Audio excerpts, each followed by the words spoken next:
باقی تفصیلات انشاءاللہ جلالی صاحب کی باتوں کے جواب میں عرض کرتے آئیں گے، تو آئیے سنیے جلالی صاحب کیا فرماتے ہیں۔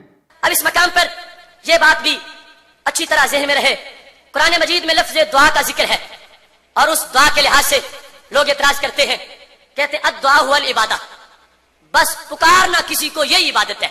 اگر تم یا رسول اللہ صلی اللہ علیہ وسلم کہو گے یا غوث کہو گے تو یہ تم نے عبادت کر دی نبی علیہ السلام کی، معاذ اللہ۔ جلالی جی اسے کہتے ہیں بچ بچ کر نکلنا۔ جناب یہ کوئی اعتراض نہیں بلکہ رسول اللہ صلی اللہ علیہ وسلم کا فرمان عالی شان ہے۔ آئیے تفصیلات ہم آپ کے سامنے رکھتے ہیں۔ امداد کن ہر بندے۔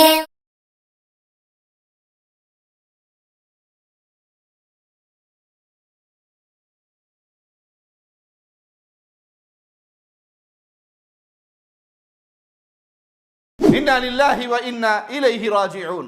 قرآن مجید میں اللہ مالک نے اپنے ایمان والے بندوں کو دین و دنیا اور آخرت کی بھلائی کے لیے یہ دعا سکھائی کہ یہ دعا کیا کرو۔ سورۃ بقرہ ہے، ربنا آتنا فی الدنیا حسنہ وفی الآخرۃ حسنہ وقنا عذاب النار۔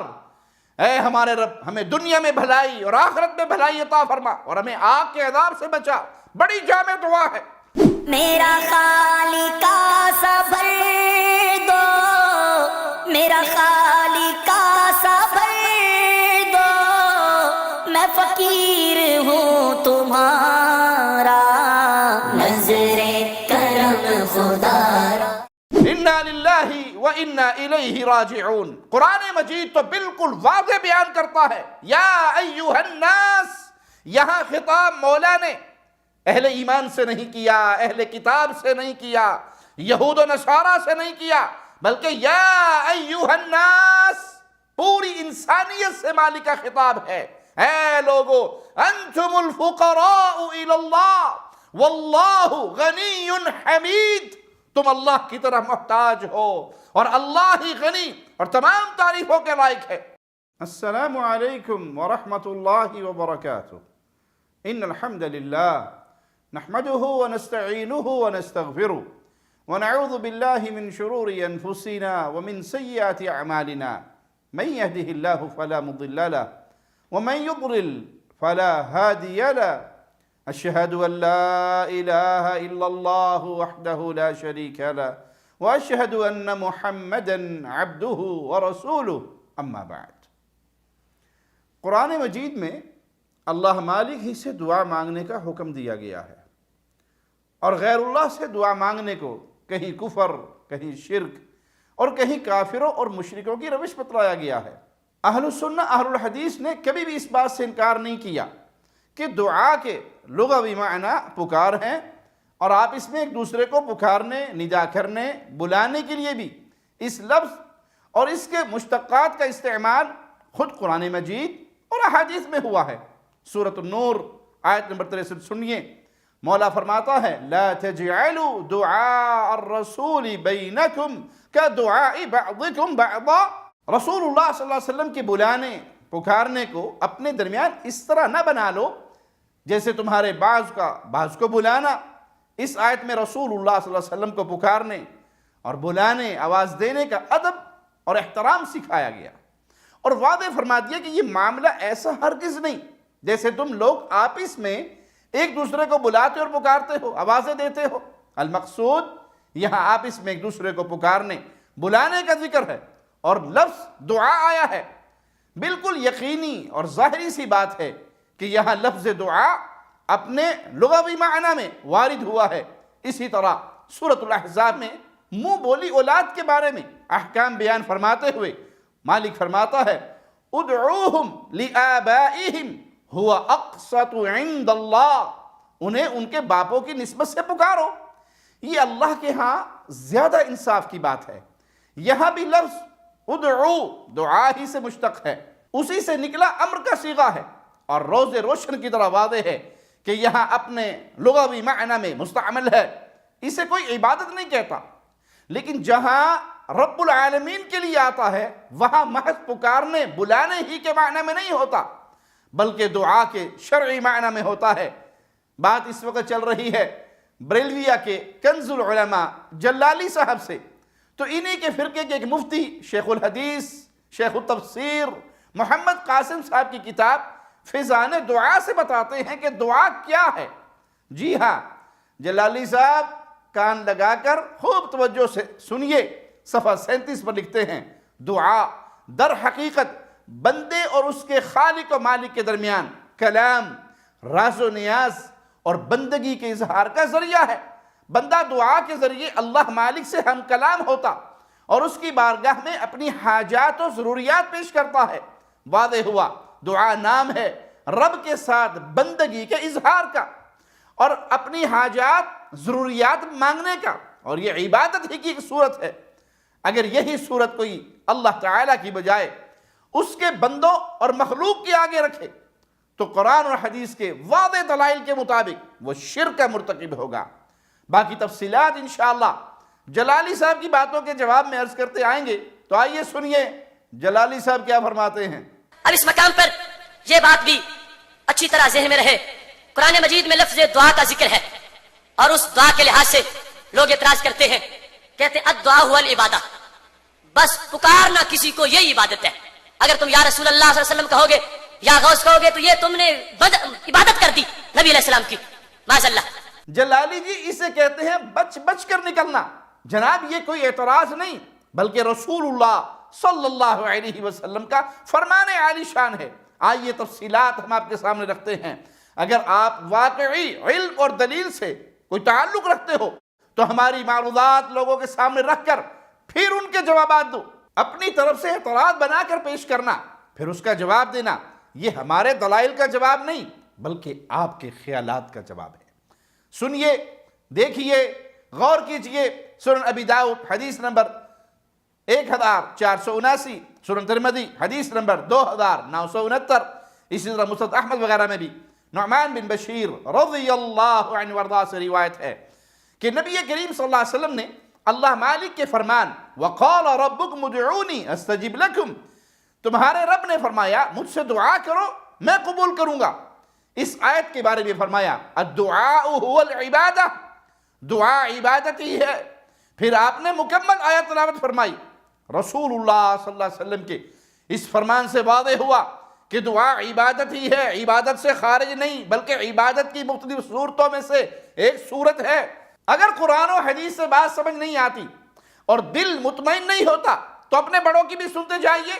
آپ کی اعلیٰ حضرت کے والد مولوی محمد نقی علی خان بریلوی نے ایک کتاب لکھی احسن الوعاء لآداب الدعاء، احمد رضا خان تکفیری نے اس کی گویا شرح لکھی جس کا نام رکھا ذیل المدعاء لأحسن الوعاء۔ یہ کتاب فضائل دعا کے نام سے جلالی صاحب کے ممدوح الیاس قادری صاحب کی پارٹی کے مکتبۃ المدینہ سے شائع ہوئی۔ اس کے صفحہ 48 پر سورۃ المؤمن یا سورۃ الغافر کی یہی آیت نمبر 60 نقل کر کے لکھا ہے، یہاں عبادت سے مراد دعا ہے، اور آپ کے اعلیٰ حضرت نے اپنے والد کی بات کو بغیر اعتراض کے برقرار رکھ کر اس کی تائید کر دی۔ جلالی صاحب جب عبادت دعا ہی ہے تو غیر اللہ سے دعا غیر اللہ کی عبادت اور شرک ہوگا۔ باقی کوئی بغیر کسی عقیدے کے محض عبث پکارتا رہے یا غوث یا غوث، تو اس عبث پر ہم میں سے کوئی بھی اس میں شرک کا فتویٰ نہیں لگاتا۔ ہاں اگر وہ یا غوث کے پیچھے مخصوص قبر پرستی کا عقیدہ رکھتا ہے تو پھر شرک کا مرتکب ہی ہوگا۔ اب آئیے ہم آپ کو چند مناظر دکھائیں کہ یہ صرف ویسے ہی مستی میں یا غوث کہتے ہیں یا باقاعدہ شیخ عبد القادر جیلانی رحمہ اللہ کو غوث اعظم بتا کر ان سے دعائیں مانگتے ہیں۔ ان کے ہاں یہ دعا بڑی معروف ہے، فارسی زبان میں ہے، امداد کن از رنج و غم آزاد کن، در دین و دنیا شاد کن، یا غوث اعظم دستگیر۔ اس کا مطلب بھی دیکھ لیجئے، امداد کیجئے، رنج و غم سے آزاد کیجئے، دین و دنیا بہتر کر دیجئے، خوش کر دیں اے غوث اعظم دستگیر۔ اور دیکھیں یہ کیسے اپنی محفلوں میں اسے بڑے خوشی و خضوع سے پڑھتے ہیں۔ امداد کن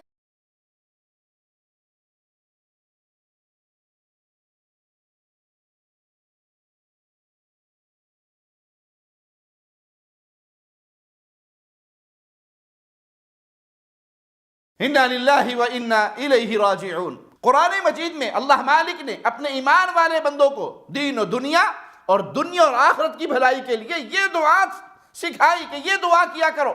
سورۃ بقرہ ہے، ربنا آتنا فی الدنیا حسنہ وفی الآخرۃ حسنہ وقنا عذاب النار۔ اے ہمارے رب، ہمیں دنیا میں بھلائی اور آخرت میں بھلائی عطا فرما اور ہمیں آگ کے عذاب سے بچا۔ بڑی جامع دعا ہے، اس دعا کو یاد کر لیجئے اور اس دعا کو کثرت سے پڑھیے، کثرت سے مانگیے اپنے رب سے۔ یہ اللہ اہل ایمان کو سکھلا رہا ہے کہ دنیا اور آخرت کی ہر خیر اور بھلائی تم نے اللہ سے مانگنی ہے۔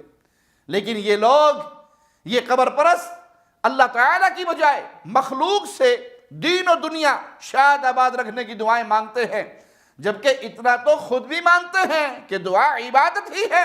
تو قانون بتا رہا ہے الدعاء والعبادہ، عبادت دعا ہی ہے۔ الغرض دعا کا عبادت ہونا تو ان کے تکفیری امام اور اس کے والد کو بھی تسلیم رہا، خود جلانی کو بھی تسلیم ہے۔ مزید سنیے اور دیکھیے ان کا ایک بڑا سریلا سا مرید کیسے سر کے ساتھ شیخ جیلانی سے مدد مانگتا ہے۔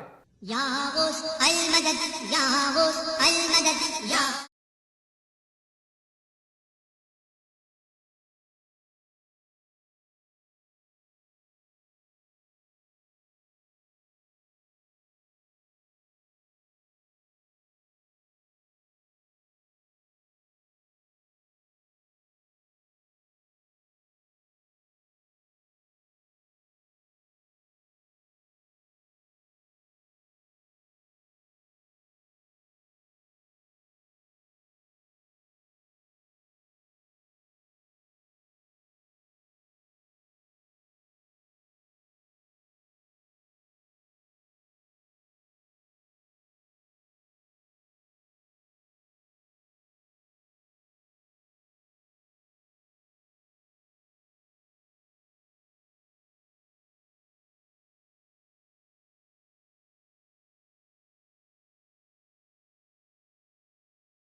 انا للہ و انا الیہ راجعون۔ یہ پکار کس کو رہا ہے؟ شیخ جیلانی کو۔ فریاد کس سے کر رہا ہے؟ مجھے بغداد بلاؤ، مجھے جلوہ دکھاؤ، میری کشتی پھنس چکی ہے، میری امداد کو آؤ۔ کس کو بلا رہا ہے؟ یہ شیخ جیلانی کو بلا رہا ہے، یہ غیر اللہ کو پکار رہا ہے۔ آئیے یہ تصویر بھی دیکھ لیں۔ ان کا ایک اور مشہور سریلا جو اپنے سروں کے ٹھیک ٹھاک دام بھی لیتا ہے، کیسے دعا کے لیے ہاتھ اٹھائے ان شرکیہ کلمات کے ساتھ بیٹھا ہے۔ یہ ایک اور منظر بھی دیکھیں، حبیب اطواری صاحب کیا کہہ رہے ہیں؟ اے شاہ جیلان، اے شاہ جیلان، اے میر میران، اے میر میران، نظر کرم خدا را، پیروں کے پیر، نظر کرم خدا را، روشن ضمیر، نظر کرم خدا را، نظر کرم خدا را۔ انا للہ و انا الیہ راجعون۔ مزید سنیے اور دیکھیے کیسے عاجزی اور انکساری سے ہاتھوں کو اٹھا کر شیخ عبد القادر جیلانی سے دعائیں مانگتے ہوئے کہتا ہے، میرا خالق صبر دو، میرا خالق صبر دو، میں فقیر ہوں تمہارا، نظر کرم خدا را۔ انا للہ و انا الیہ راجعون۔ قرآن مجید تو بالکل واضح بیان کرتا ہے، یا ایہا الناس، یہاں خطاب مولا نے اہل ایمان سے نہیں کیا، اہل کتاب سے نہیں کیا، یہود و نصارہ سے نہیں کیا، بلکہ یا ایہا الناس پوری انسانیت سے مالک کا خطاب ہے۔ اے لوگو، انتم الفقراء الی اللہ واللہ غنی حمید، تم اللہ کی طرح محتاج ہو اور اللہ ہی غنی اور تمام تعریفوں کے لائق ہے۔ سورۃ الزمر کی آیت 15 بھی یہی سکھلا رہی ہے۔ جب شیخ جیلانی تلاوت فرماتے تھے تو رب کا خطاب ان سے بھی یہی ہوتا تھا، لیکن یہ لوگ اللہ کے فقیر ہونے کی بجائے شیخ عبد القادر جیلانی کے فقیر ہیں جو خود اللہ کے فقیر تھے۔ مزید سنیے کیا کہتا ہے، سب کا کوئی نہ کوئی دنیا میں آسرا ہے، میرے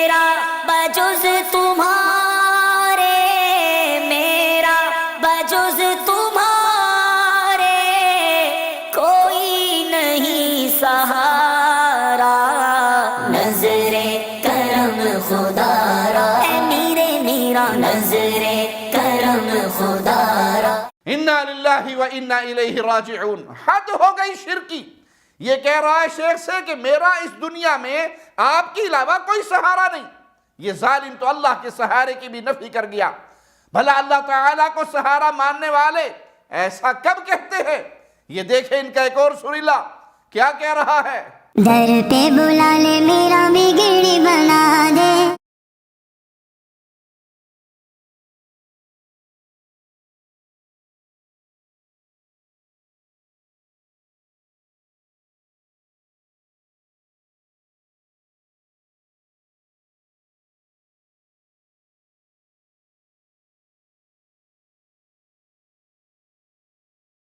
انا للہ و انا الیہ راجعون. کوئی جائے اور جا کر جلالی صاحب کو دکھائے، ان کے سامنے یہ کلپ چلائے، ان کو پکڑ کے جھنجھوڑے اور ہلائے اور اسے بتائے کہ یہ یا غوث پکار رہے ہیں، یا باقاعدہ ہاتھ اٹھا اٹھا کر شیخ جیلانی سے دعائیں مانگ رہے ہیں کہ مجھے اپنے در پر بلاؤ، میری بگڑی بناؤ، کرم کر دو، جھولی بھر دو.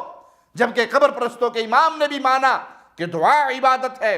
تو جلالی صاحب جواب دو، یہ شیخ جیلانی سے دعائیں مانگ کر ان کی عبادت نہیں کر رہے تو اور کیا کر رہے ہیں؟ جلالی جی یہ منظر بھی دیکھتے جائیے.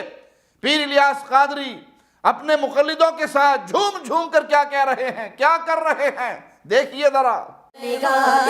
کرم ہو نگاہ کرم ہو اسیروں کے مشکل کشا غوث اعظم اسیروں کے مشکل کشا غوث اعظم فقیروں کے حاجت روا غوث اعظم فقیروں کے حاجت روا غوث اعظم فقیروں کے حاجت روا غوث اعظم نقاب اپنے رخ سے اٹھا غوث اعظم نقاب اپنے رخ سے اٹھا غوث اعظم مجھے اپنا جلوہ دکھا غوث اعظم مجھے اپنا جلوہ دکھا غوث اعظم. انا للہ و انا الیہ راجعون. جلالی صاحب غور سے دیکھے، کیا یہ لوگ محض مست ہو کر بے سدھ ہو کر یا غوث کی بیکار صدائیں لگا رہے ہیں؟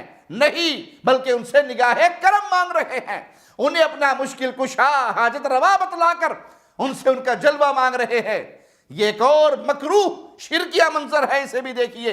حضور آپ دلوں کے حال بہتر جانتے ہیں مولا، آپ ناز اٹھانے والے ہیں، حضور آپ لاج رکھنے والے ہیں، غیب سے مدد فرمائیے. حضور آپ کے تمام چاہنے والوں کے تحفے نذرانے قبول فرمائیے.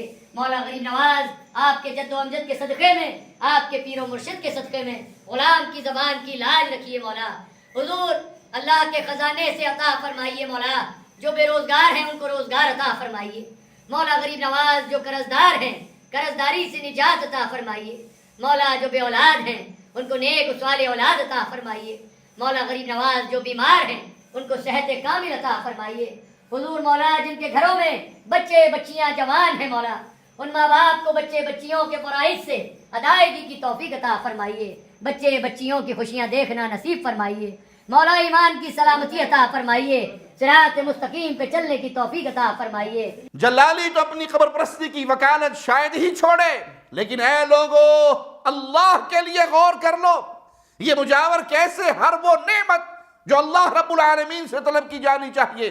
قرآن مجید کی آیات کے مطابق انبیاء اور صالحین ان نعمتوں کو اپنے خالق و مالک سے مانگا کرتے تھے، اللہ سے طلب کیا کرتے تھے. اور یہ ظالم، توحید سے جاہل، شرک پہ پروان چڑھنے والے، شرک کے داعی، دعات الی ابواب جہنم، جہنم کے دروازوں کی طرف دعوت دینے والوں کے مصداق، گمراہ اور گمراہ کرنے والے ایک فوت ہوئے انسان منو مٹی کے نیچے دبے ہوئے لاشے سے مانگ رہے ہیں. وہ لاشیں جو مر کر بیکار ہو کر مجبور ہو کر اس دنیا کو چھوڑ کر گیا. اتنا مجبور تھا, اپنی طہارت نہ کر سکتا تھا, استنجا نہ کر سکتا تھا, اپنے کپڑے نہ اتار سکتا تھا, اپنا کفن نہ پہن سکتا تھا, غسل نہ کر سکتا تھا, چل کر قبرستان نہ جا سکتا تھا, قبر کے اندر اتر نہ سکتا تھا. ایسے مجبور لاشے سے یہ عزت مانگ رہے ہیں, دولت, روزگار, اولاد, صحت, ایمان کی سلامتی, صراط مستقیم پہ چلنے کی توفیق مانگ رہے ہیں.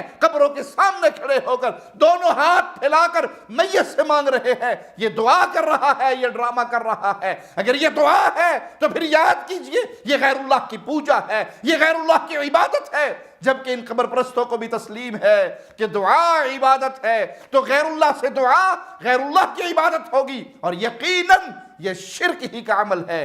ایک اور منظر دیکھیے, دعوت غیر اسلامی کے مشہور مبلغ اور رہنما حبیب الطاری کو اجمیر کی قبر پہ یہ کیا کر رہا ہے اپنے ساتھیوں کے ساتھ, ذرا دیکھیے.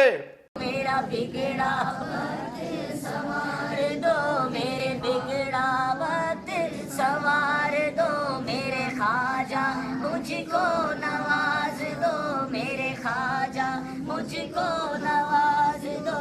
تیری ایک نگاہ کی بات ہے, تیری ایک نگاہ کی بات ہے. کہتا ہے میرا بگڑا وقت سنوار دو, میرے خواجہ مجھے نواز دو, تیری کی نگاہ کی بات ہے.